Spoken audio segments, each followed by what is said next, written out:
Rim Benzina Bourguiba, vous le disiez, le patrimoine culturel, scientifique, sportif, économique et social, sensibiliser les jeunes générations. Comment ça se passe à travers des forums, des webinaires? Racontez-nous concrètement comment vous opérez avec la saison bleue.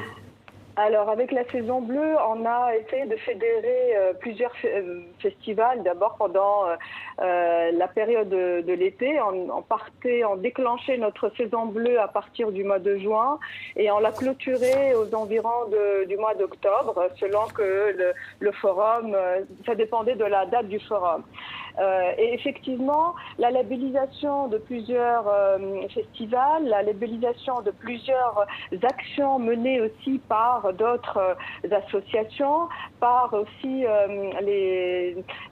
tout le secteur touristique, puisqu'on avait avec nous plusieurs hôtels qui étaient labellisés la saison bleue et qui œuvraient, par exemple, par mettre en place une bibliothèque sur les plages, par organiser un challenge de cuisine avec les touristes sur tous les produits de la mer. Ça, c'était la grande partie estivale.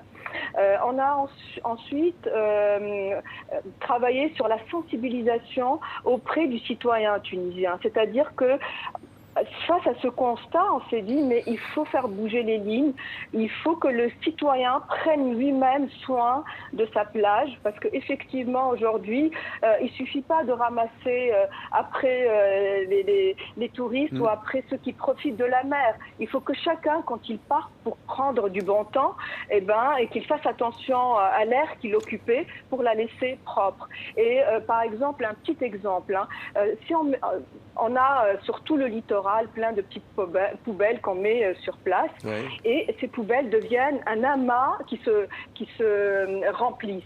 Et face à ça, il faut se dire qu'à un moment donné, il vaut mieux laisser la poubelle publique à moitié remplie, reprendre avec soi dans un petit sac qui est ce que nous avons consommé pour que par la suite, un coup de vent ne remette pas le tout sur la plage. Donc, c'est des petits conseils que nous mettons aujourd'hui dans un livret avec lequel nous allons voir les écoles primaires pour continuer notre sensibilisation auprès des lycéens et des élèves. Et c'est une vraiment action de tous les jours pour les sensibiliser. Une action au quotidien. Une action au quotidien. Quelles sont les menaces qui pèsent sur les côtes tunisiennes aujourd'hui en 2021 ? Sont nombreuses. Merci Mohamed de me donner la parole. Effectivement, nous, forts de ce constat fait par de nombreuses associations tunisiennes, des acteurs environnementalistes et acteurs de la société civile, on a créé la saison bleue en 2017 pour pouvoir répondre à ces urgences. Effectivement, elles sont d'ordre environnemental puisque on fait face à une érosion côtière, à une montée des eaux accrue, à disparition des plages. Et quand je dis des plages, il y a aussi Gabès, la seule oasis maritime au monde, qui a été complètement détruite. Son golfe, pareil, toute la faune et la flore qui étaient là en 5 décennies, sous l'effet du phosphogypte, elle a disparu. On a par ailleurs à Sfax le même problème.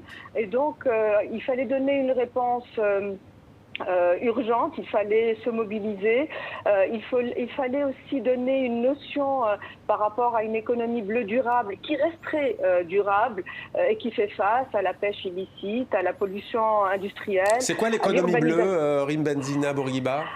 Alors l'économie bleue, c'est tout ce qui est en liaison avec la pêche, l'aquaculture, le transport maritime, le tourisme. C'est toutes les activités qui apportent une économie mais qui sont en relation directe avec la mer. Et donc qui subissent effectivement, elle aussi, elle subit le constat, la dégradation et rend tous ces échanges impossibles et non fructueux. Donc effectivement, tout est lié. Si on détruit le littoral tunisien, si on détruit ses richesses, on ne peut plus se prévaloir d'avoir une économie bleue durable, sachant que la Tunisie a plus de 1400 km de côte, de Tabarka à Zarzis, que Carthage a été une nation maritime et donc tout était fondé sur l'échange commercial.